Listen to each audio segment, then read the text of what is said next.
আবার উত্তপ্ত মধ্যপ্রাচ্য, সিরিয়ায় ফের ইসরায়েলি তাণ্ডব, ইয়েমেনের বন্দরে মার্কিন হামলা, তেল আবিবে ক্ষেপণাস্ত্র ছুড়ছে হুথিরা।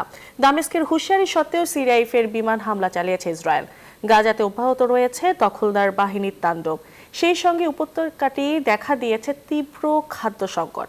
এদিকে ইয়েমেনের বন্দরে আবারও হামলা চালিয়েছে যুক্তরাষ্ট্র। তেল আবিবে ক্ষেপণাস্ত্র ছুড়েছে হুথি বিদ্রোহীরা। এতে গোটা মধ্যপ্রাচ্যে উত্তেজনা বিরাজ করছে।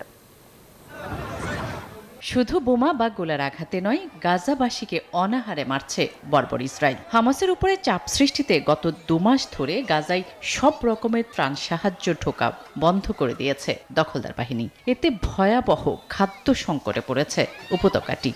বান্ডেল থাকলে প্রতি সেনমানিতে টাকা বাঁচবে। বিকাশ সেনমানি বান্ডেল কিনে জিতুন প্রতি লেনদেনে। এমনকি নেতানিয়াহুর অনুমোদন নিয়ে সিরিয়াতেও হামলা করেছে ইসরায়েলি বাহিনী। রাজধানী দামেস্ক সহ বিভিন্ন স্থানে ইসরায়েলি সামরিক হামলার খবর পাওয়া গেছে। সিরিয়াতে চলতি সপ্তাহে এটি তেল আবিবের দ্বিতীয় হামলা। এদিকে ইয়েমেনের বন্দরে ফের হামলা চালিয়েছে যুক্তরাষ্ট্র। গত মাসে ইয়েমেনের হুদেইদা বন্দরে মার্কিন হামলায় কমপক্ষে 80 জনের প্রাণ গেছে।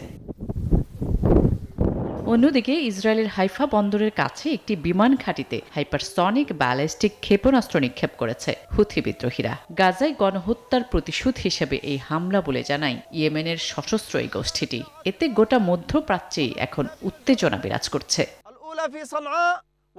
আসমা তুলি, নিউজ 24।